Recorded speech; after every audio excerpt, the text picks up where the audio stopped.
your session will mostly go a bit more to detail, but previous sessions with examples talked a bit about, sorry for the background, had some examples around round tripping and tax evasion.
All right, good afternoon. We welcome back to the final sessions. We are going to look at tax evasion, round tripping, transfer corruption risk in the collection and management of state revenue, and that will be done by Access Network. Andras, can you hear me? Yeah, I can hear you. Much and so you have the audience. Great, thank you. I'm going to share my screen. Can you confirm if you can see the screen?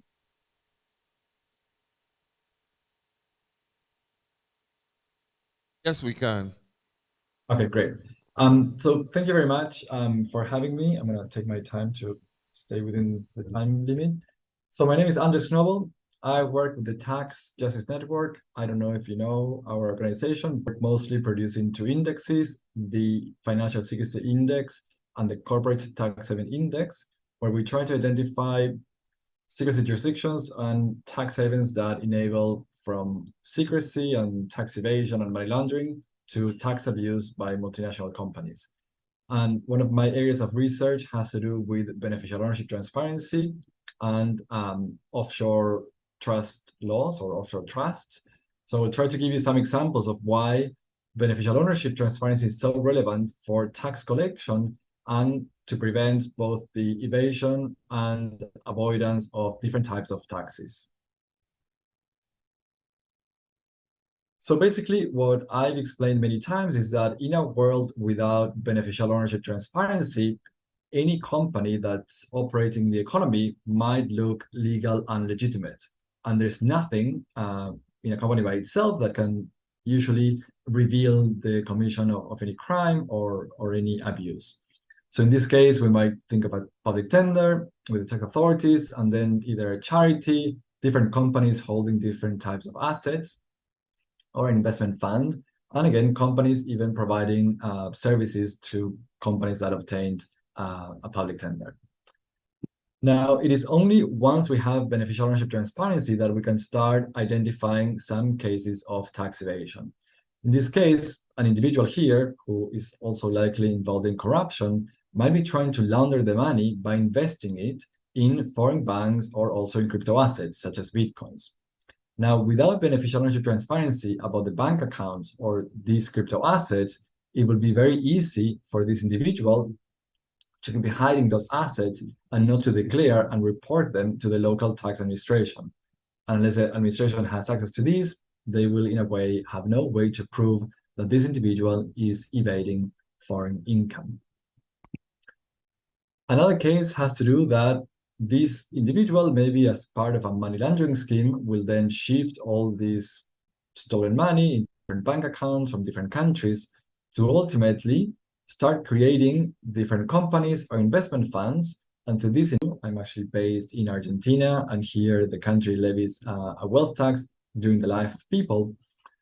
Of course, the tax is is levied on the individual. So if the individual doesn't disclose ownership of over these assets, and the authorities do not even know about them, it will be impossible to enforce this wealth tax, and the individual will engage or will be able to engage in tax evasion.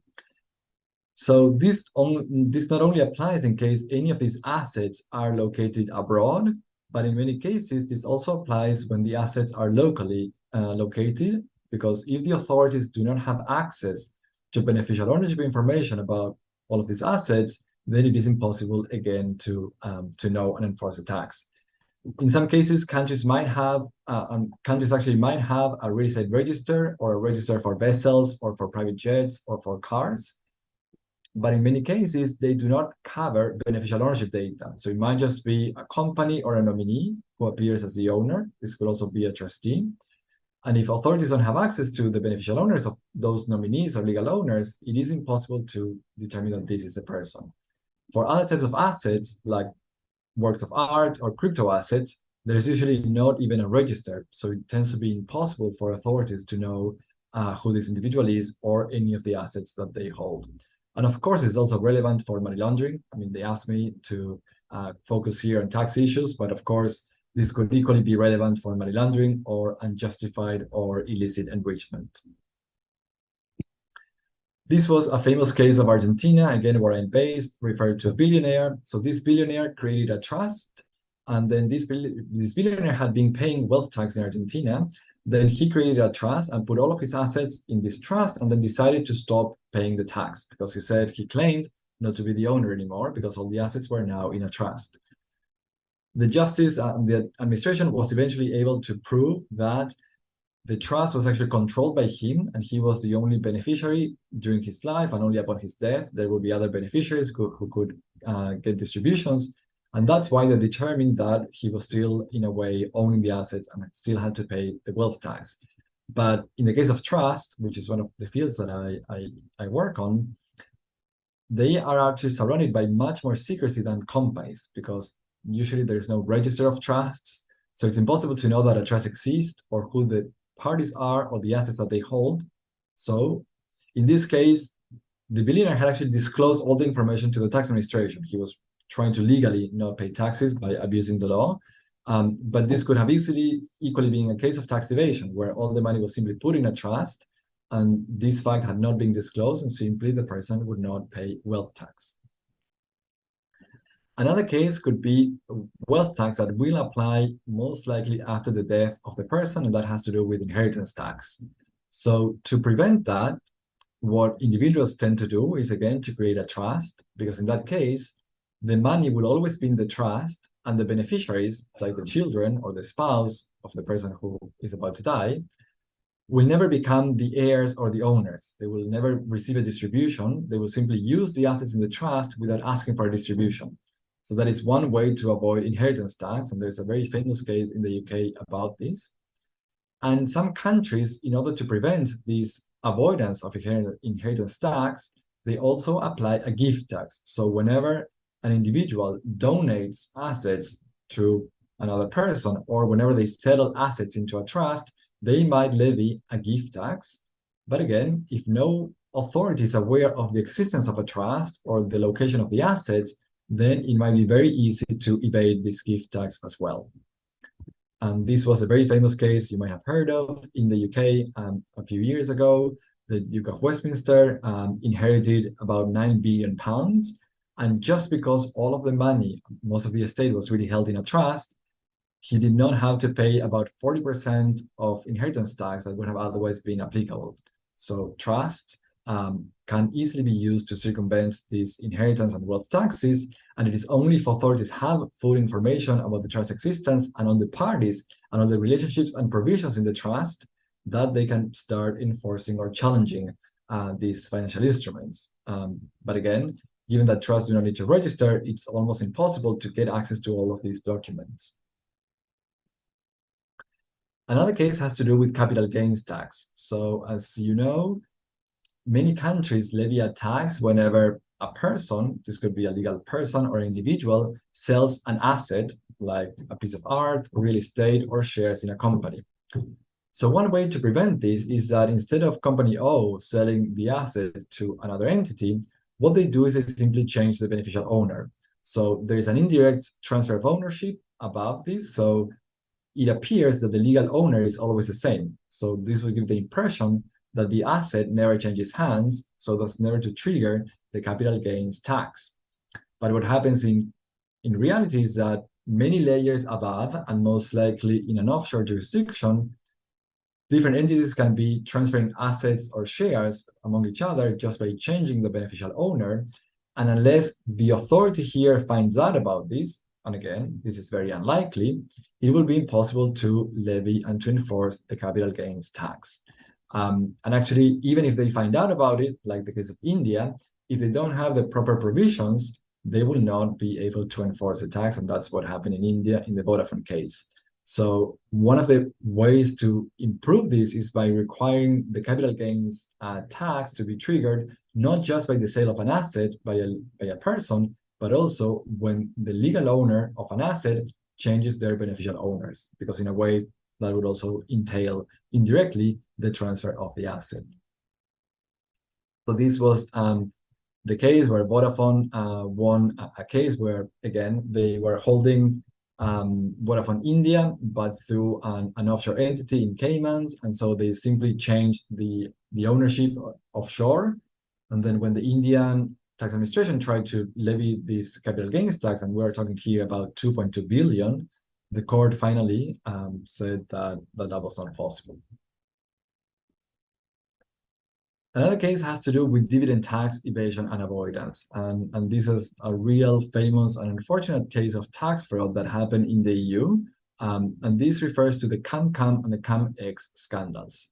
So in the CAM-CAM case, what happens is that you can have a person, it could be a legal person, who holds shares, for instance, in a listed company.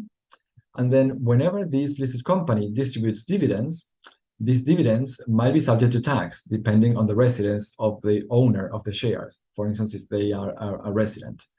So the CAM-CAM scheme works by the original holder of the assets transferring them, almost borrowing them to a non-resident who is not subject to tax, so that then the non-resident is the one obtaining the dividend without having to pay any dividend tax.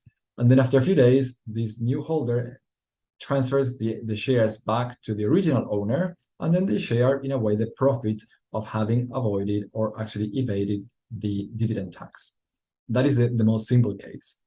In the more complex case, which involves the CAM-X scandal, what happened was that one party was still owning shares, say, of Apple or any listed company, and again, they had to pay a dividend tax when they distributed dividends. Now, in this case, the party was able to obtain a dividend tax refund because they were actually not supposed to pay the dividend tax. Now, what happened was that by engaging in short selling and other financial transactions, many people were pretending to be the owners of the same share and were asking for the tax refund, even though only one party had at most actually paid the dividend tax. Again, only one party paid the dividend tax, but then many of them, by engaging in short selling transactions, were pretending to be owning the same share and asking for tax refunds. So what happened was that the tax administration ended up giving back tax refunds to many people who had never actually paid the dividend tax to begin with. And all of these cases, both the CAM-CAM and the CAM-X scandals, were possible because authorities did not have access to who were the owners of the assets at any given time. And so many people could be pretending to be the owners and authorities would believe them, or could be simply engaging in this simulation scheme by just lending and borrowing shares right before and right after the time of dividends being paid. But again, no one found out. So this was a scandal that just the CAM-X scandal cost about 55 billion in the EU, and Germany was one of the countries that was mostly affected by that. And the strange situation was that this loophole was actually known and had already been happening and exploited in the past, but it was only after this scandal happened that countries decided to start closing this loophole.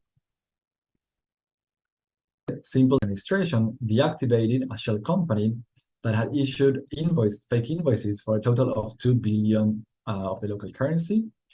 And among the scheme, what is highlighted here, describe that they were simply stealing the tax identification number of individuals without any income capacity. I mean, these were low-income individuals, and they were using their tax ID to issue of these fake invoices. So if authorities had access and could actually do proper verification about the identity of the beneficial owners, they would have been able to determine these preventively instead of having to do the investigation just for when they started investigating the shell company itself that had been issuing so many fake invoices to many different companies. This case refers to another type of tax fraud in which basically the tax fraud is done within a same group of companies and doesn't involve third parties. This was basically a company could even invent or have its own creditors so as to bankrupt itself, but still being able not to pay any of the taxes and then simply transfer all of the client base and assets to a new company. And this is what I'll say.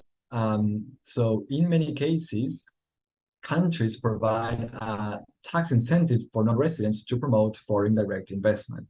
Now, what might happen is that someone could create a trust or a company abroad, and so this would look as a foreign investor, and this foreign investor is investing in a local company or a local asset and obtaining this tax benefit, assuming that it is a non-resident, a foreigner who is engaging in foreign direct investment.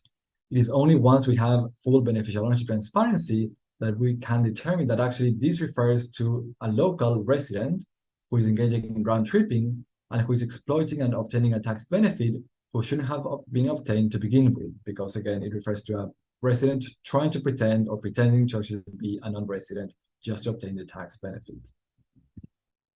And then the last case I'm going to present, I know that my time is almost up, is of abuse of transfer pricing. So transfer pricing is not always related to, or it's not always determined by the beneficial owner. Many times transfer pricing abuse or treaty shopping can simply happen at the legal ownership level. It doesn't really matter if you know the individual. But one of the transparency requirements of beneficial ownership transparency involves identifying the full ownership chain. And that is what can enable or can reveal some that was actually discovered thanks to the Paradise Papers leak. So in this case, the Paradise Papers leaks strengthened the tax authority's position against Walmart. So what had happened was that Walmart in Chile had been paying cost and so had been in a way reducing in Panama. Now the leaks discovered that actually this HSBC Panama was actually part of a transaction involving Walmart in the US and other countries. So in a way, these companies had lent money to HSBC, which then lent it back to Walmart Chile. So while they were pretending to be paying interest payments and a loan back to a third party, this was actually just part of a scheme, but involved only the same company. So many of these deductions should have never happened to begin with. And this was only revealed again because of the full ownership chain disclosed, in this case of a leak, but this could have easily been disclosed in case countries start requiring the full ownership chain to be registered when a company registers its beneficial owners. And so just to conclude, what are the solutions from the perspective of the tax assistance network?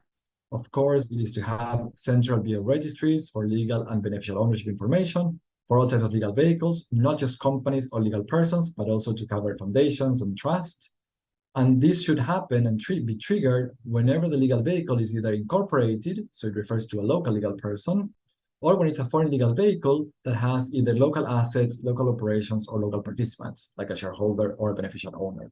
And the last point is that the beneficial ownership definition should apply or should include the three elements, either ownership or control or benefit. So basically, any individual that has at least one of these elements should be considered a beneficial owner, and ideally, the definition should not apply any thresholds, but anyone with at least one share or one vote should be identified as a beneficial owner.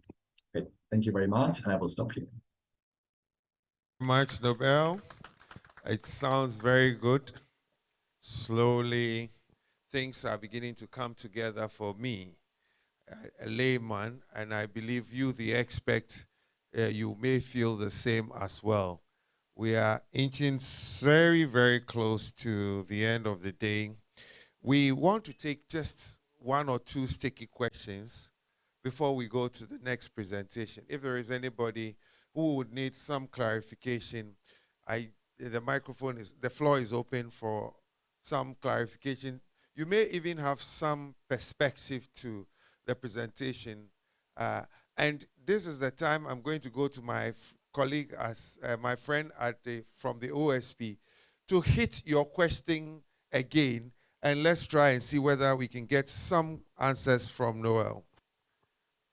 You asked a question in the morning about ownership, compliance, and whether failure to declare vitiates the contract or not. If you can ask the question, let's see whether Noel will help us with some answers.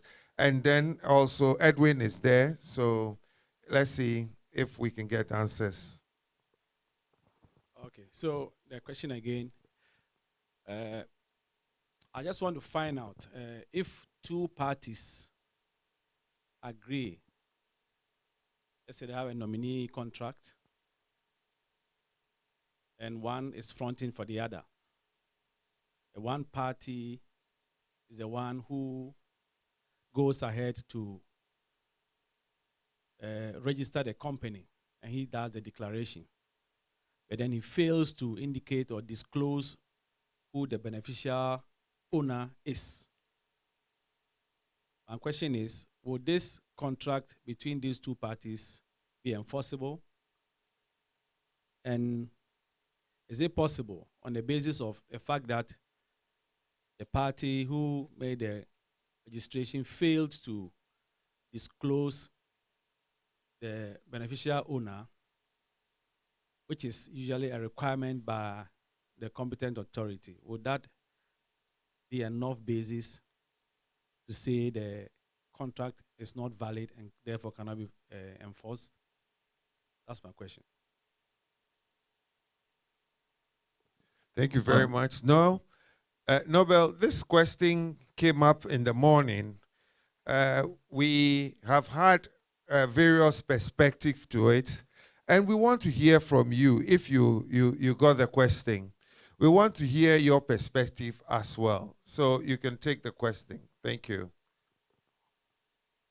Thank you for the question. And actually, the issue of nominees is one of the biggest challenges all over the world. So 2 points. First, about what happens and whether the contract, this nominee arrangement is enforceable or not, that will depend on the country. I'm actually not entirely sure the situation in Ghana. In many common law countries, nominee arrangements are actually legal, and the figure of a professional nominee is actually legal and contemplated in the law. Many of the countries, especially many civil law countries and many countries in Latin America, they actually prohibit nominee arrangements. So that arrangement would actually be prohibited and would be completely invalid. Now, the main problem is that even if a country fully prohibits nominee arrangements, there is always a possibility of having de facto nominees, informal nominees, someone who is simply a front. They might have an agreement or not, or simply they're using it. And this can be based on family relations, so it can be the spouse or the children of someone, or this can also be, or a friend or associate, and this can also be cases of coercion, where someone's identity is stolen, or where even the mafia is really requiring or like imposing it on people to create companies as frontmen or front people. So the best solution that we propose, which is not easy, is to apply this advanced verification to be able to determine and identify these nominees.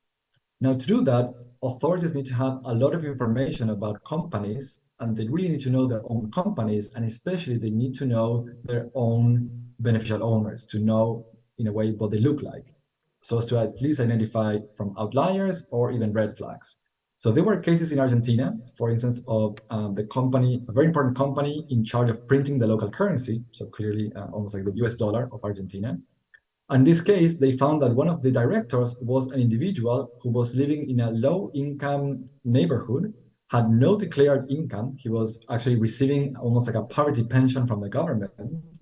And finally, someone went and investigated this person, and he confirmed, I was just paid $100 just to use my signature and sign many documents.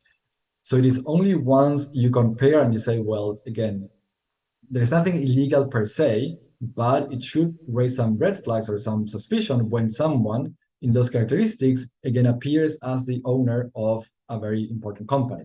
The same would apply if only one individual appears as the beneficial owner or director of hundreds or thousands of companies, or if they share the same address with nominees or with law firms. But again, there was another case of Argentina, very similar, where companies receiving hundreds of millions in subsidies were owned by two shareholders who were, again, recipients of this poverty pension, and again, would be unlikely. So it's not like if you receive a poverty pension, you cannot be a beneficial owner or shareholder. There actually might be a good reason, but at least it should draw some attention and some audit by investigations by authorities to check whether that is possible. And in many cases, then they prove that it is not the case. Of course, nominees and enablers are becoming more sophisticated. So sometimes they actually, and there were cases in the Panama Papers where they said, okay, we want a nominee who actually is rich. Because again, if the nominee is actually poor, has no declared income, lives in a poor neighborhood, that will be too easy to spot. So we actually need a nominee who is wealthy and who is willing to, for money, share their name. So again, it does require a lot of verification, a lot of cross-checking, and this red flagging system, but it is one of the biggest challenges. So yeah, there is no easy solution, but it is possible to do it. And the ideal would be for a country to prohibit nominee arrangements like these ones. And another proposal that we have is this concept of civil law countries called the constitutive effect, which means that the registration is what creates rights. So if the nominee, if the real beneficial owner appoints a nominee as a beneficial owner, so on the register who appears is the nominee, the law should say the nominee is the real owner until we find out that he's a nominee, and then, I don't know, they might be sent to prison or something else. But until that time, the nominee is the real owner. So if this nominee wants to rip off the nominator, I mean, basically the real beneficial owner, the law would enable them to do it, because according to the law, the only thing that's valid is the person who appears registered. So this, in a way, would be to discourage people from nominating other ones, because then the law would protect those other nominees who would be able to defraud and rip off the nominator. So again, these are different proposals that we have from a normative perspective, but again, a lot will depend on having proper red flagging systems and proper verification to identify these nominees. And we have other ideas, from suspicion transaction reports just to identify nominees, or authorities sharing with each other, saying in this investigation, this person was used as a nominee, and most likely the same will happen in other cases. And this can be employees from law firms or from accounting firms. So there are different ways to determine, or at least have some hint on who might actually be a nominee. But the law should also accompany that and have proper provisions to enable the authorities to then sanction them. I hope that answered the question. We have made some progress with regards to this question. Thank you. Generally, thank you. Thank you very much. My name is Ernest Bako. I'm a journalist with the Business and Financial Times. Whilst he was talking about tax avoidance issues, something struck me. So within the past 2 weeks, I've come across companies who probably they came into the country, acquired shares, let's say 20%, 30% stake in already existing companies, and then after 2 years or 3 years, then they take over. Then probably sometimes there's change of name, sometimes there's only change of ownership. I mean, the name still remains the same, but you realize there's change in management and stuff. So talking about tax avoidance and income tax payment, it just came to mind. Does it mean these people are kind of trying to avoid paying tax, and that's why they go through this process in trying to acquire companies or come to do business in the country? I wish Sami was here, but I can see Dr. Steve Mantiato was here, so I don't know if they can explain that thing, how we can use BO to even track this. And one thing, is difficult to get data from GRA as journalists. Even you can write it out here, they will still not respond.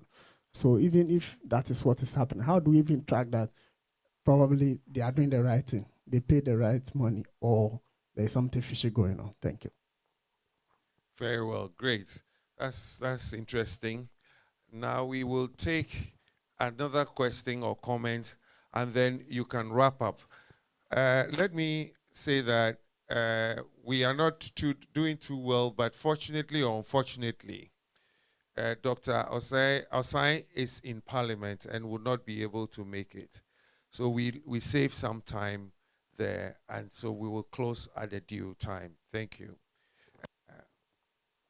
Yes, my question is on the tax avoidance, or even tax evasion, sorry. In this presentation, I noticed that one of the means by which the companies, the case scenarios that he used for his explanation, evaded tax, was the creation of trusts. So I want to know the nature of those trusts. Are they, for example, are they foundation or charity trusts that were created to evade taxes? Because in this part of our country, we have companies forming foundations, and these foundations are in the form of trusts. So I want him to throw more light on the nature of the trusts that were used in evading the taxes. Right, Nobel, so you can take the comment and the question, and then you can wrap up your session. Thank you.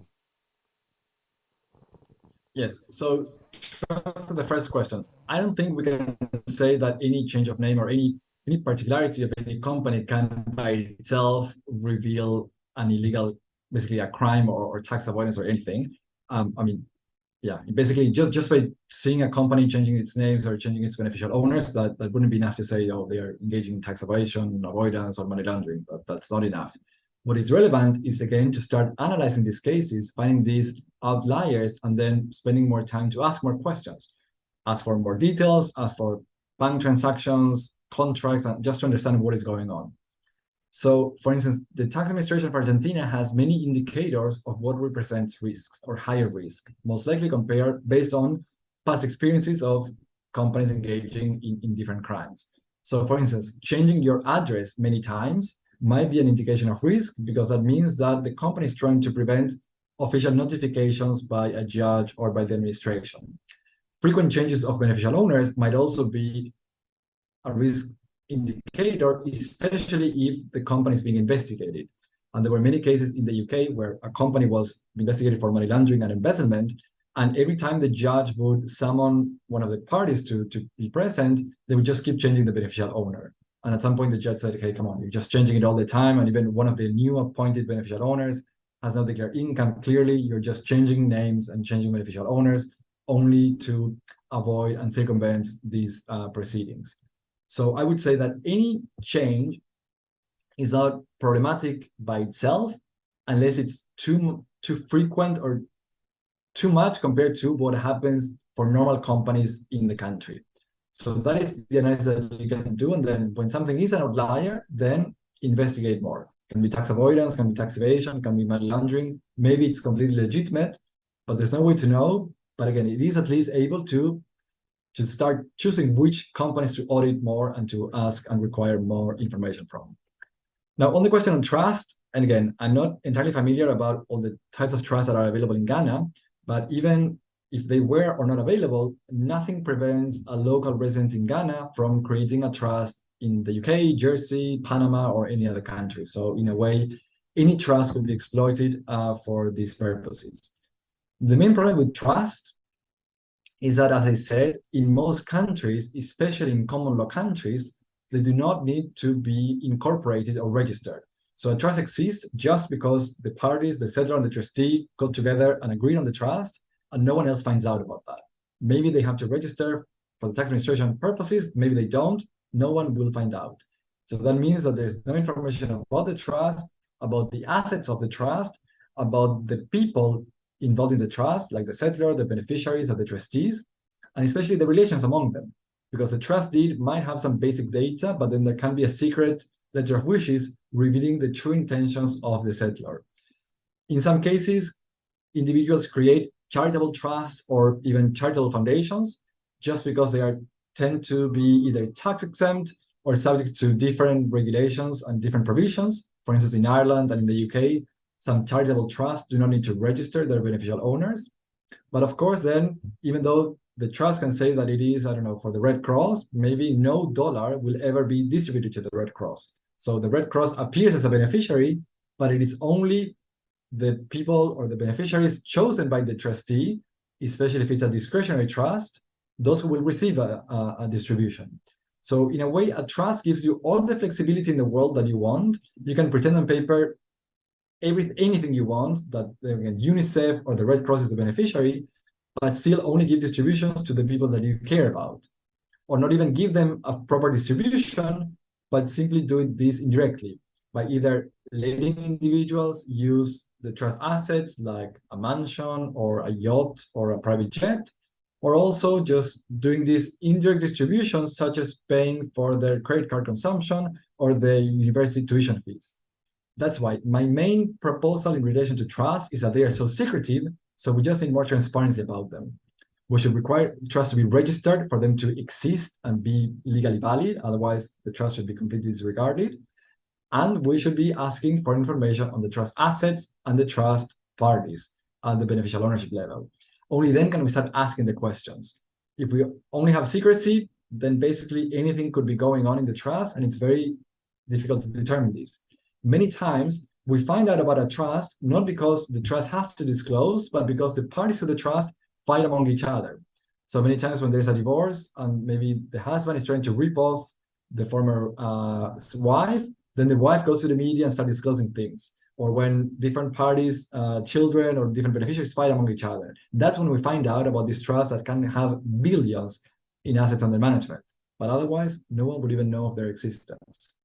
So that's why we need more transparency just to begin with. Very much, Nobel. I think you have done justice to it. I don't know how just I have done to your name, but I forgive me. I would learn how to pronounce it later. But I think we all agree that Nobel has done very well, and we need to give him a round of applause as he signs off with us. Now, we have had 2 days of BO. One person that has been very active in this whole BO discourse in Ghana is here with us. What we are expecting from him is to pull all the issues together, at least the takeaways that we need to carry with us. And therefore, we will spend no time but call Dr. Mantial, who is here with us, to tie the knots together, leave no loose ends, so that we can go feeling that we too, we are BO experts, if not close to experts. Even the pocket one, I will live with it. Thank you very much. Let's welcome Mr. Mantial. Can I come in very quickly, if you can hear me? Can you hear me? You are changing my terms of reference. My section is actually titled Recognizing Integrity Reporting in Natural Resource Management. Of course, it has a very strong bearing on the discussions we've had yesterday and today. And this section is meant to be interactive. But given the limitation in terms of perhaps exposure to the issues that we work on, I will be leading the discussion while also sharing information. The idea is to ensure that we leave here better informed in terms of the opportunities for ensuring that integrity issues are taken into account in the measures we take to manage our natural resources. I'm waiting for the technical team to put up the presentation, and then we'll take it from there. But while I wait, I would like to tease your minds about your understanding of integrity. So when we say integrity, what do we mean?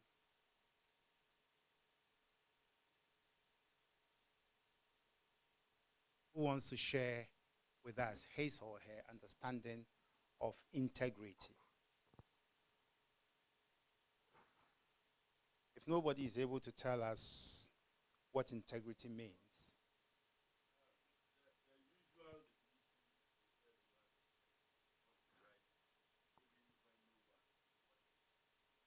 Okay.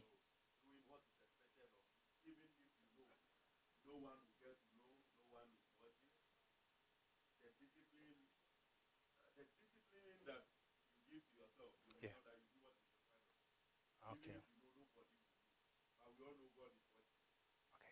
Okay. Any other?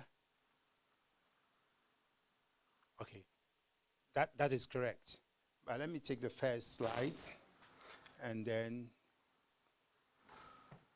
ask the first question what integrity is, and got a response. We'll go back and see other dimensions of integrity. Give me the next slide. It requires compliance with established rules. So if you are a public office holder and there are rules guiding how you work, and you manipulate the rules to your advantage, then you are not acting with integrity. So when you willfully break rules governing what you do, you are not a man of integrity or a woman of integrity. So integrity can be looked at two levels. Institutions also are required to have integrity. So a lot of the times when we do corruption perception index to see which institution is the most corrupt, you find that there's a particular institution that is always first. And meanwhile, there is the word integrity in the motto of that institution.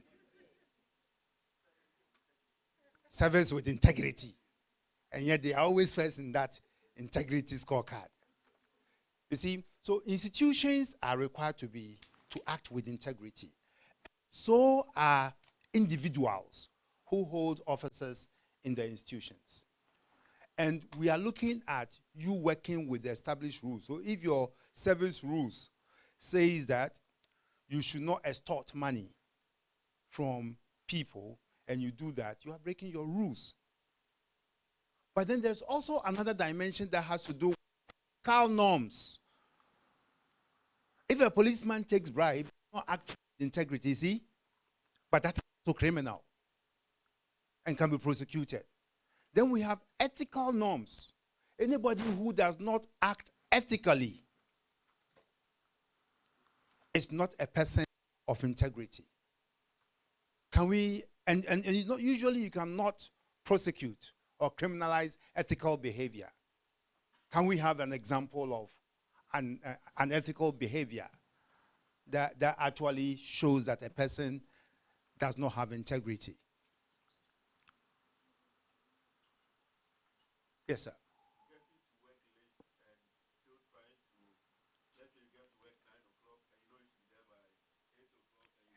You change the time, exactly.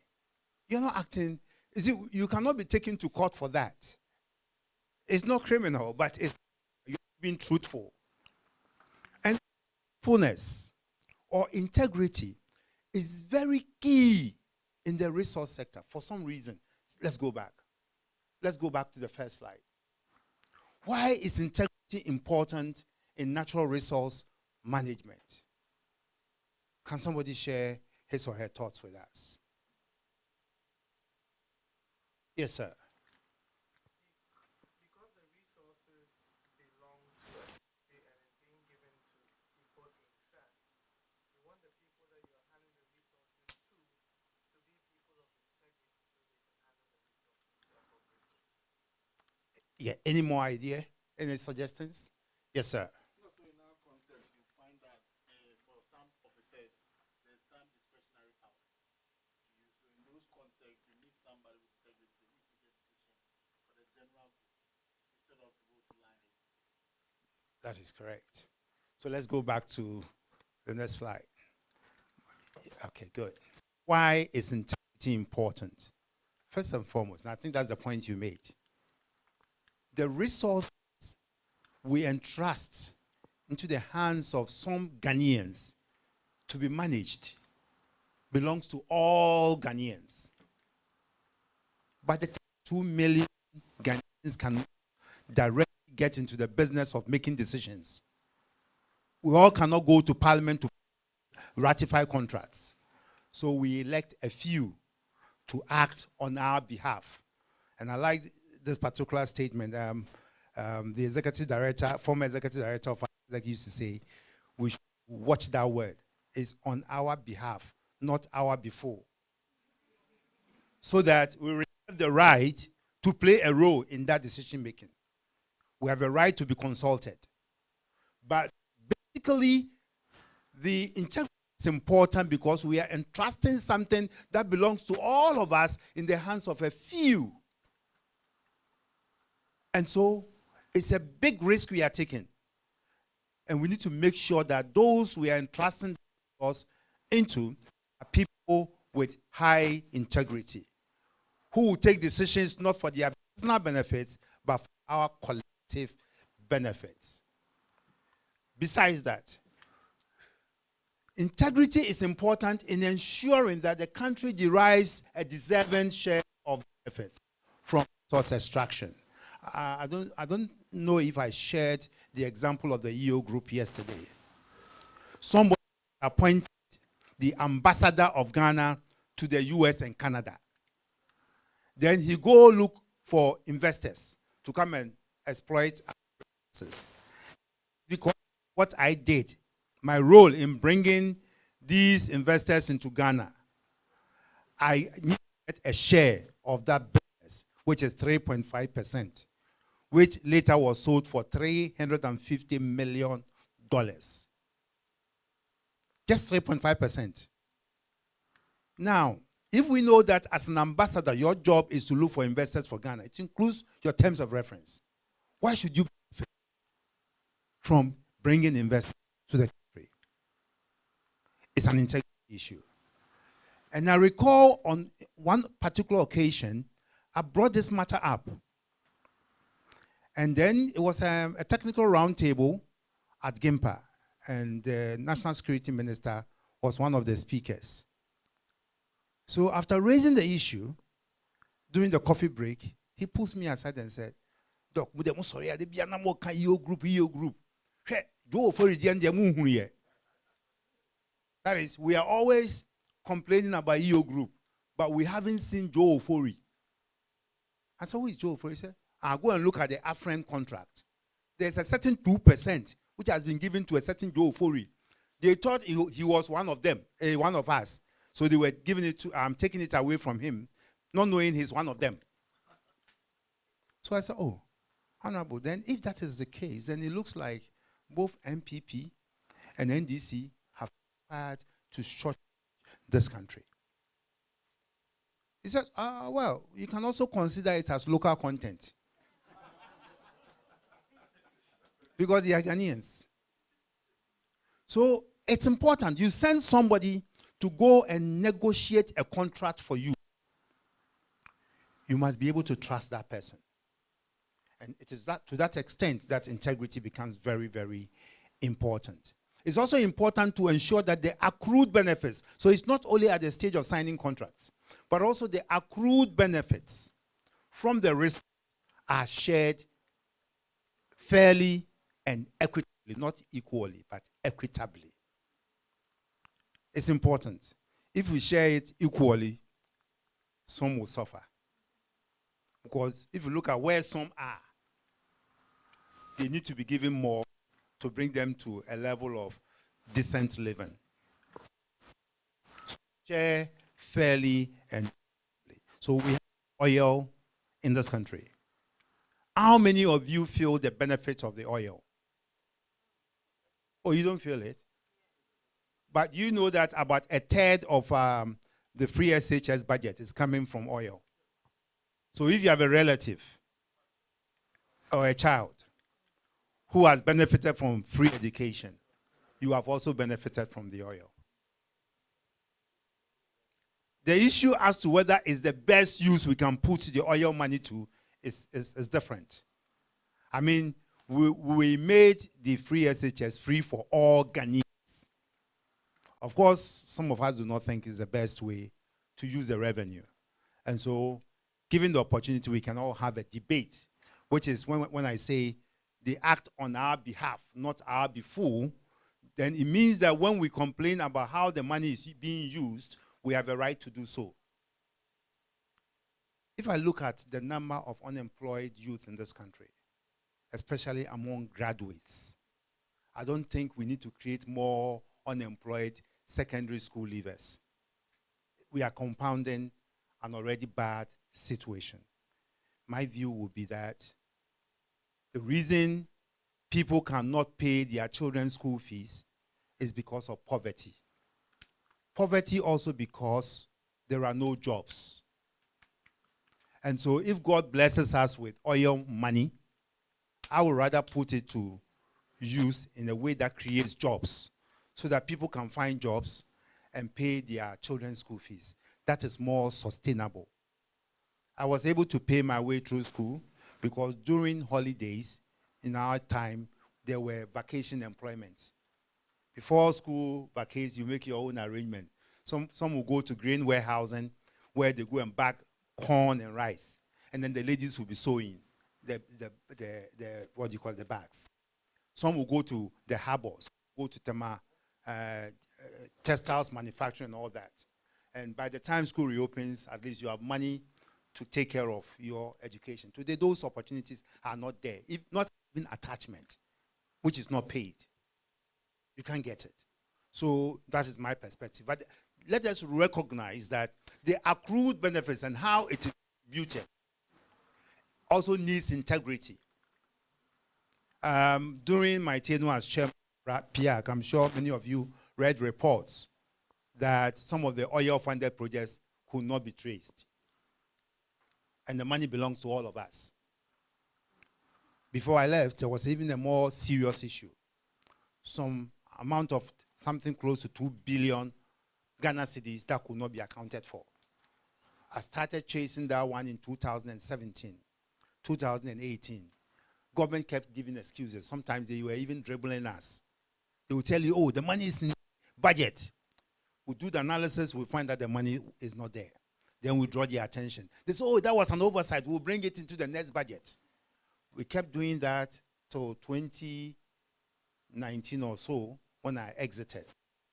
Then in 2021 budget, they put it in the budget that that money they could not account for. They have used it for COVID mitigation. So they use it for COVID mitigation. But you see, there are issues, and some of us, accountability institutions, citizens oversight bodies, we should have raised concerns. These are budgets or monies that have been earmarked for projects. They have gone through, they have been approved by Parliament. Can an individual, a minister, change the use of that money without going to Parliament? But that is what happened.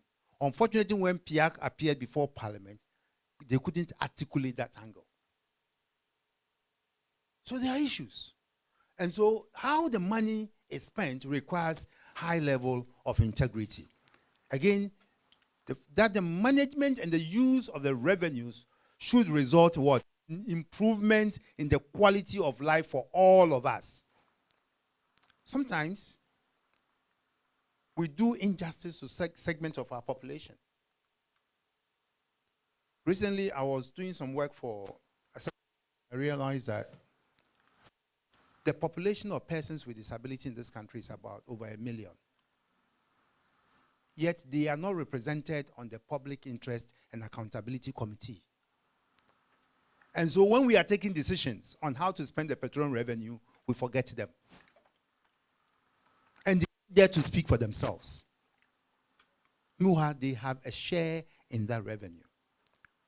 In fact, expenditure on persons with disability is provided for in the PRM. But in the last 12 years, petroleum revenues, we have never prioritized that. So we ignore them. These are the issues of integrity. Nobody should be left out in the sharing of the benefits that accrue to all of us as a people. Let's go back to the questions. Let's go back to the questions. Page. No, go back to the first page. Good. So the question we ask ourselves is, how do we unpack the integrity issues, extractive industry value chain. With value chain approach, because every link in the value chain is important in value optimization. Let's go and I'll show you that a typical extractive industry value chain. Here. The resource we are dealing with is non-renewable. It's non-renewable. What does it mean? It cannot be grown back in our lifetime. It's exhaustible.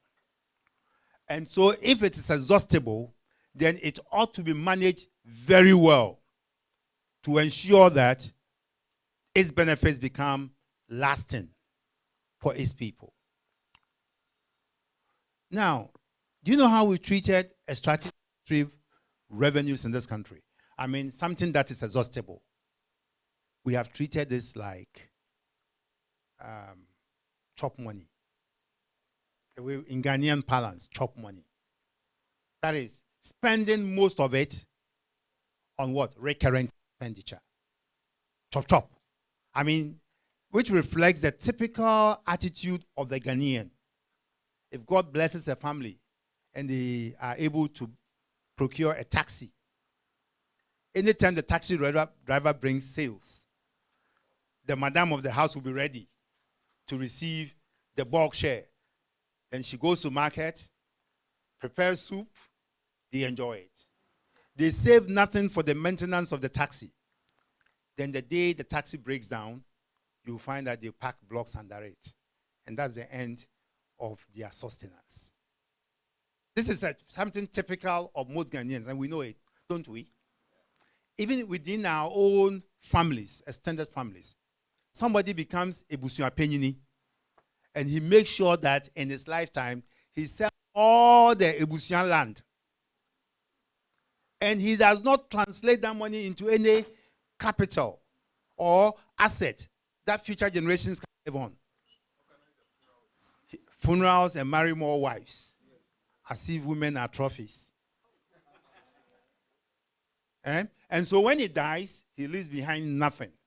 Successive generations become impoverished. That is the way we have managed our non-renewable resources in this country. Otherwise, who mines gold for over 100 years? Let's say even part of that 100 years was under colonial rule. So we didn't have much control over the revenues. But since 1957 to date, how many years? Getting to about 70 years. Our own independent Ghana, managing our own gold resources. And in 2000, we became what? Highly indebted, poor country. Who mines gold and becomes poor? The Chinese took a risk and came to Ghana and got involved in gold mining. They have not become poor. Perhaps they are making more money out of our gold than we are doing. It speaks volumes of how badly we are managing the resource. So for you to translate your non-renewable resources into sustainable development, these are the links you need to pay attention to. And these are the links in which we need integrity. People with integrity, institutions with integrity to act for and on our behalf. First, we look at the contracting. What are the integrity issues associated with contracting? What are the risks there? If you don't get people of high integrity, what happens around contracting? Sorry? Kickbacks. Thank you. Kickbacks are a high risk if you don't get people with integrity. What again? What are the other risks? Yes, Kwame. Conflict of interest. People set up their own companies and award the contract to themselves. Those are all likely if you don't have people with high integrity. Any more? Okay. Shoddy work. Yes. So, yeah, exactly. Because we get less value for the money we spend because of shoddy work. Good. Now let's look at regulations of operations. We have a minerals commission in the case of mining. In the case of petroleum, we have a petroleum commission who are to ensure optimum exploitation of our resources. If you don't get people with integrity, what happens? These are the same institutions who supervise the licensing process. If they are not institutions of integrity, you think we'll be awarding contracts to the best companies who can give us value for money? No. Then collection of revenues, also very, very important. In fact, it's been the focus. And in fact, if you look at the Ghana EITI and the global EITI, the initial focus was on revenue because it was assumed from the World Summit on Sustainable Development in Johannesburg, 2002, it was assumed that we are poor, natural resource dependent countries are poor because of the poor and inefficient management of the revenues that are derived from the extraction of those resources. So if we can have citizens involved, armed citizens with information, and then they will demand accountability and provide better incentives for using the money properly. I mean, collecting the revenues and using them properly. Now, when it comes to revenue collection, what are some of the security risks associated with it? And we are here talking about who? GRA, because they collect most of the revenues. What are some of the integrity issues associated? I'll tell you what. The taxes that they need to pay. So it is possible for them to be what? Compromised if they don't have high integrity values. They would undervalue or underassess the payments companies have to make. I was even surprised when I spent my personal resources, investigated the Ghana gas project, and found that there were some transfer mispricing going on there. Went to Dubai, checked from the company registry, and found that the company was supplying equipment to Sinopec in Ghana, bore the same name. The chief executive bore the same name as the chief executive of Sinopec Ghana, which meant that they were trading with themselves. And it was on the blind side of GRA. You know why? Because GRA, we brought them together as GRA. They used to exist separately, you know that. We brought them together because we felt that they need to share information. But GRA, the units don't share information. Is anybody from GRA here? Okay. Don't share information. It used to be, okay. And so you can confirm that. You guys don't share information. And so I got the information and gave it to GRA that this is what is happening. Particular equipment had been overpriced by $40 million. Okay, you know the effect of that? We pay taxes on what? Our profits. So if I escalate the prices and remove my profit will be small. Sometimes I may even make losses. Then I don't pay tax. So rationally, we have a transfer pricing unit within GRA who should be monitoring them. But they were sleeping. When they do their transfer pricing audit, they go as a transfer pricing department. And then you have the petroleum desk, which also goes separately to do their audit. When they could go together and bombard from various angles and based on the response, be able to make something out of it. The information the transfer pricing people gather is not shared with the petroleum desk. So, I presented the information to GRA. They fought back. And then, at every opportunity, I embarrassed them. The way I'm putting them on the carpet now. To a point when it became very embarrassing. There was a conference held at Alisa Hotel chaired by Mr. Kwame Pienim, and he said, oh, GRA, but why can't you just investigate what this young man is saying? I'm not young anymore. I used to be. Why can't you investigate what this young man is saying? So, and they agreed. So an investigation was launched and they confirmed.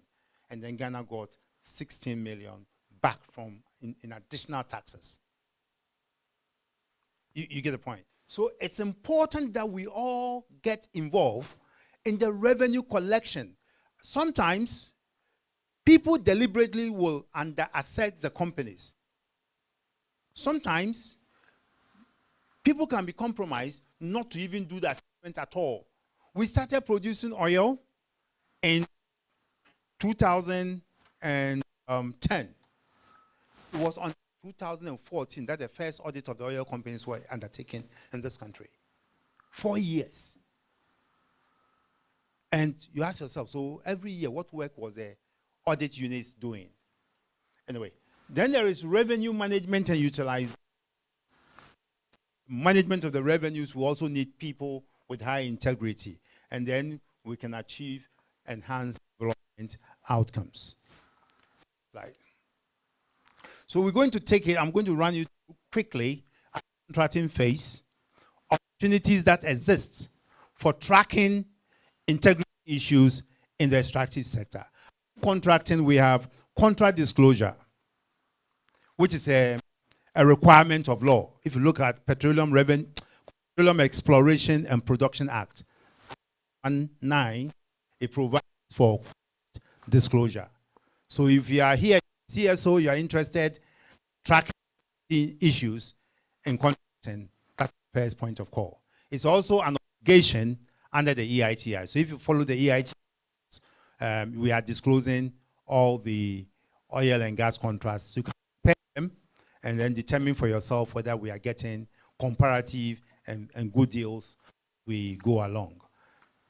Under contracting is also what we call the beneficial ownership, which we've been talking about in the past few days. It's also a requirement of law under the Company Act of Ghana. And it's also an obligation under the EITI.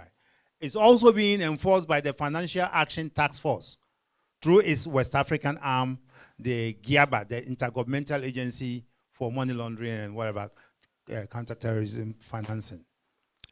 So these obligations under EITI, Financial Action Task Force, and the Companies Act enables access to information on beneficial ownership, and we are able to use it to track integrity issues in the contracting process. So what does this enable us to avoid? First, rent seeking, what you call the kickbacks, and then conflict of interest, and then illicit financial flows, such as pricing manipulations and all that happen a lot of the times through contracting. Slide. Next slide. Now, let's look at the regulation phase. As part of the regulation, we have established what we call the mining cadastral. Those who are interested in licensing and other regulatory issues in the sector, there is a mining cadastral system that has been established.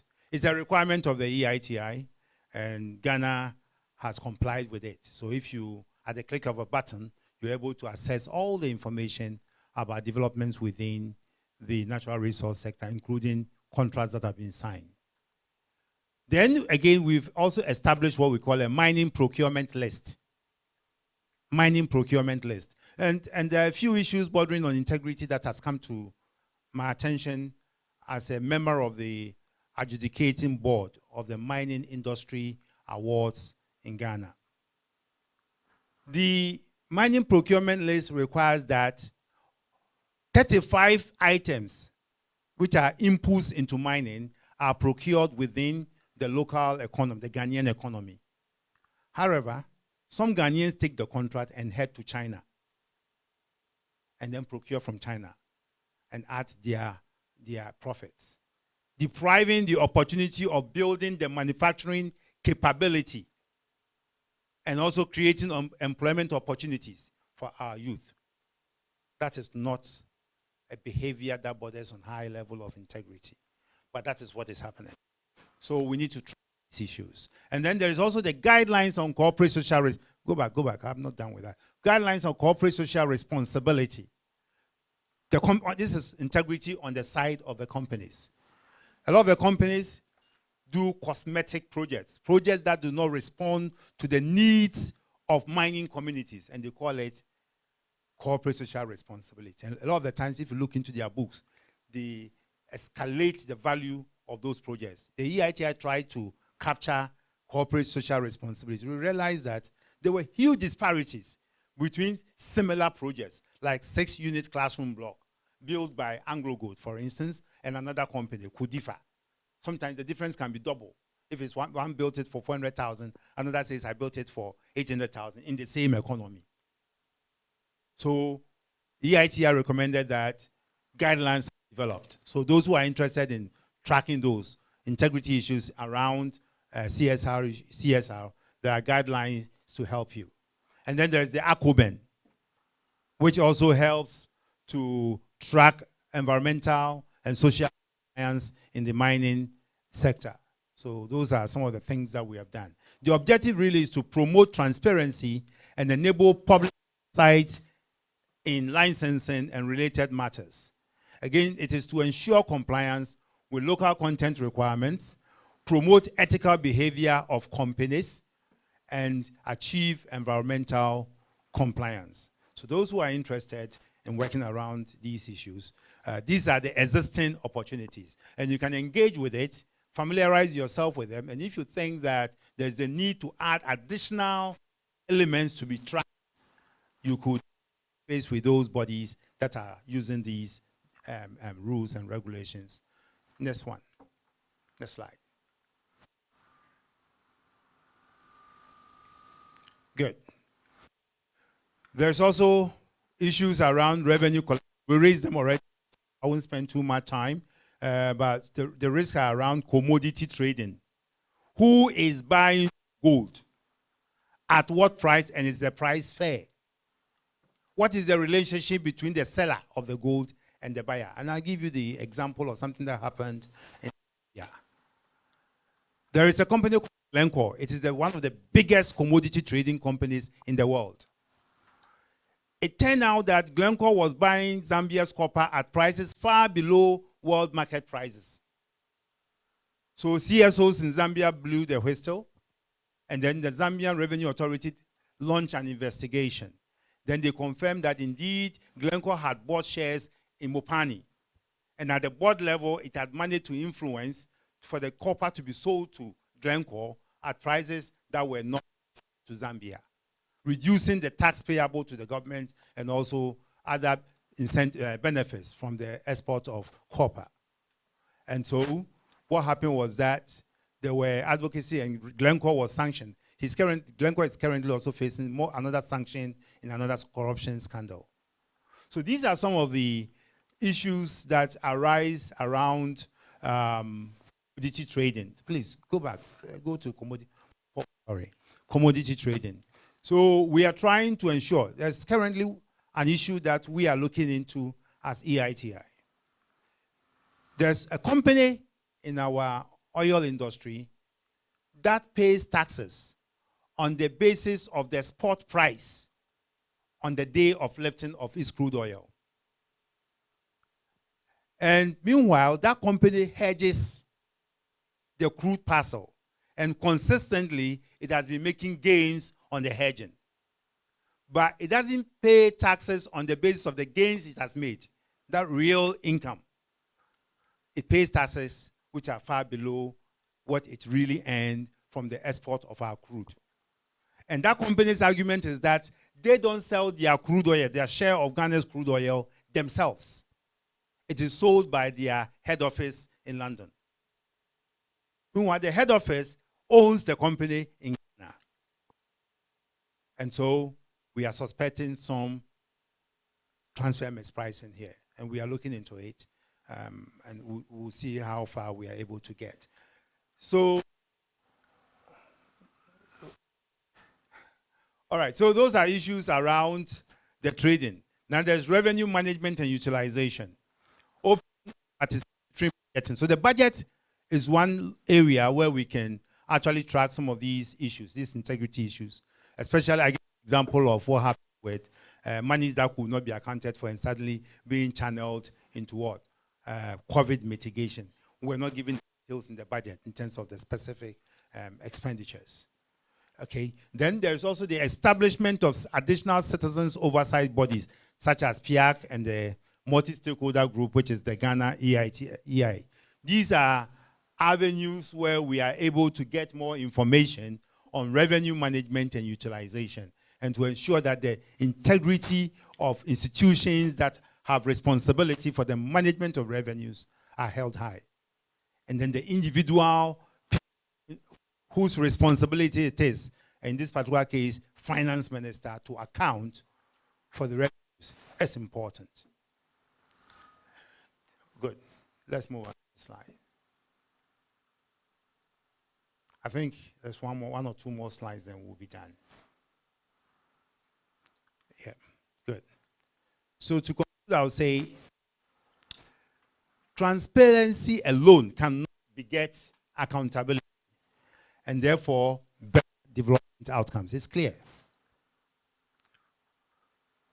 There is a need for intervening factors, such as raising critical integrity questions and sometimes challenging unethical behaviors for public office holders and institutions, such as we did with the Ejapa campaign, where it was clear that the minister was conflicted, where it was clear that monies have been paid to a company for work that has not been, and so forth. So those integrity issues of individuals versus our identity, as well as institutions, are critical. And we need intervening factors such as raising questions and sometimes challenging unethical behavior of public office holders. Asian yesterday mentioned to me that, look, they want to work more closely with CSOs, so some of these things will be reported to them. Because if you don't report, then they find it difficult to act. And I think same with the OSP. It may come to your attention, but if there's no complainant, then you find it difficult to proceed. Is that the case? So that you can initiate. Oh, the ones you know, okay. But it's important that we work closely with you. Exactly. Okay, thank you. So making use of existing structures and using reports of accountability bodies and getting them highlight integrity issues in their reports is a good starting point. So if you are here and you have never read any of these reports, please start from tomorrow. They are available on the websites. Just Google them. Who has ever read the public interest and accountability reports? Any of them? Here. It's disappointing, isn't it? And who has not read any of the Ghana EITI reports? Who has read? It's an easier approach to answering the question. When you say who has read, you keep your hands down, isn't it? So that, but to own up that I have not read is a more difficult option. Thank you very much.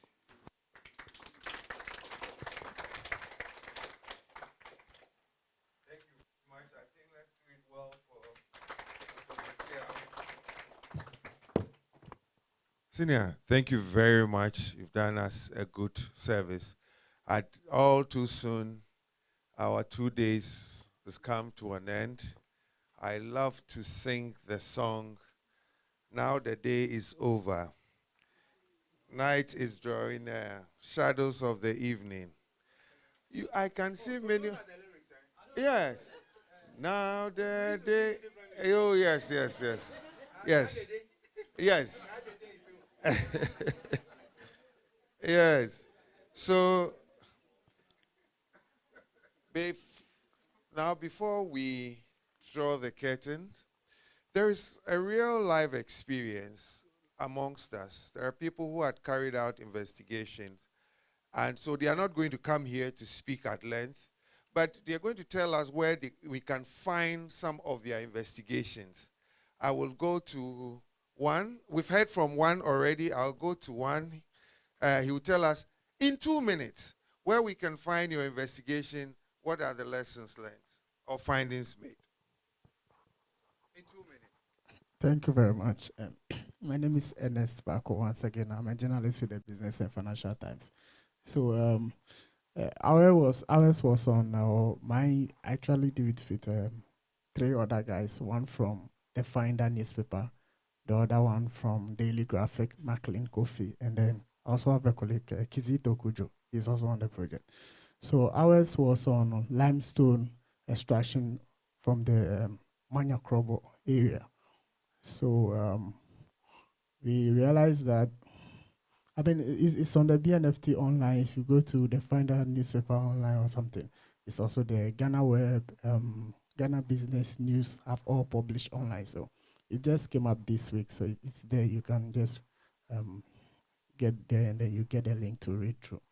So we realized that initially we started with the tip of that the paramount chief of the Manya Krobo area is actually kind of engage in a kind of conflict of interest situation. So we just wanted to find out if that's true.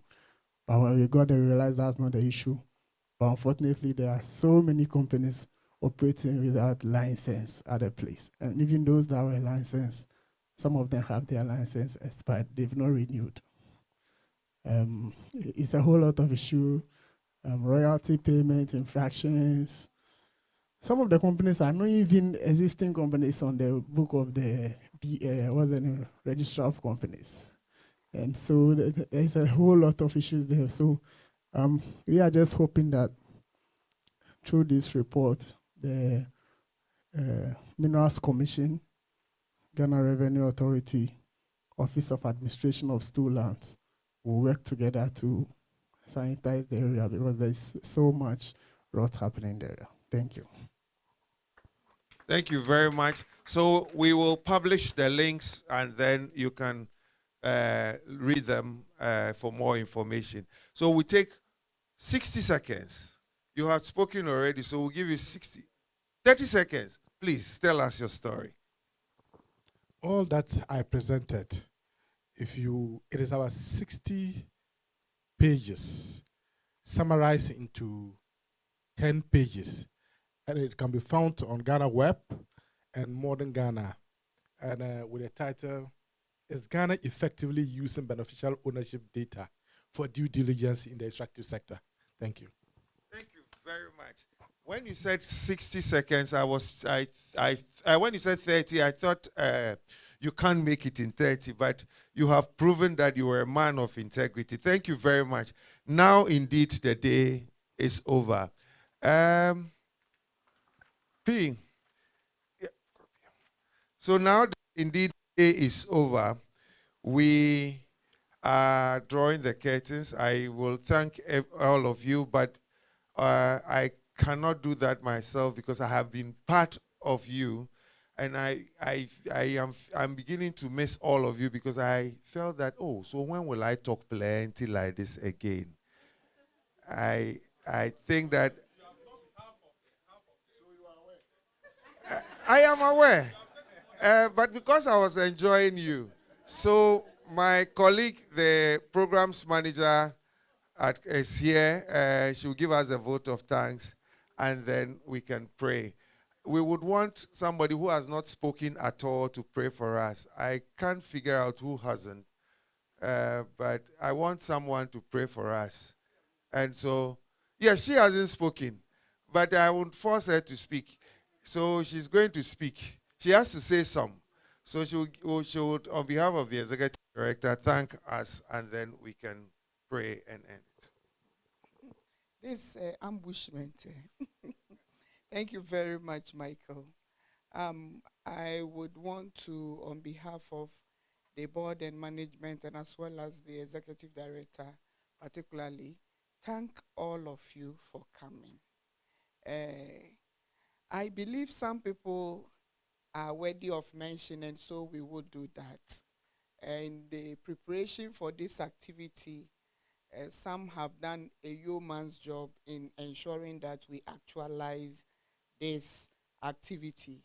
And we would like to mention the Deputy Commissioner of SHRAJ, Mr. Richard Quason, who was here the whole of yesterday and shared some very significant insights made presentations, he chaired, wherever he is. And for the team which is here from the regions and those from headquarters, Eugenia and co, please extend our felicitations to him.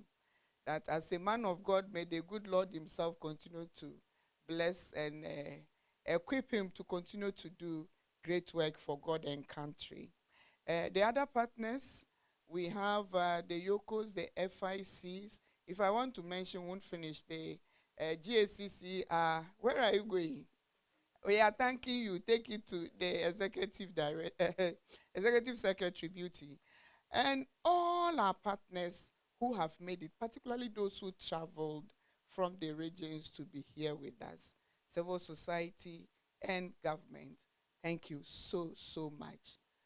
Gaiety did so much mobilization, and I want to say that if you do any activity around the extractives and to drill it down beneficial ownership, and you don't have Steve Mantiao there present, then it means you haven't started yet.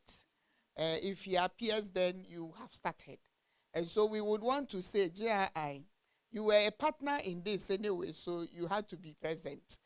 But we are very much indebted to you for Michael coercing you and ensuring that you made it here. Thank you so much. We are very, very grateful. To the team who put this together, from JRI and every other person, the media who were here in their numbers yesterday, and those who have documented, colleagues, Michael, Benedict, who held the fort yesterday, and Francis, and every other, I think Jacob is somewhere. Where is he? Okay, Jacob and Tony and everybody from the office who put this together.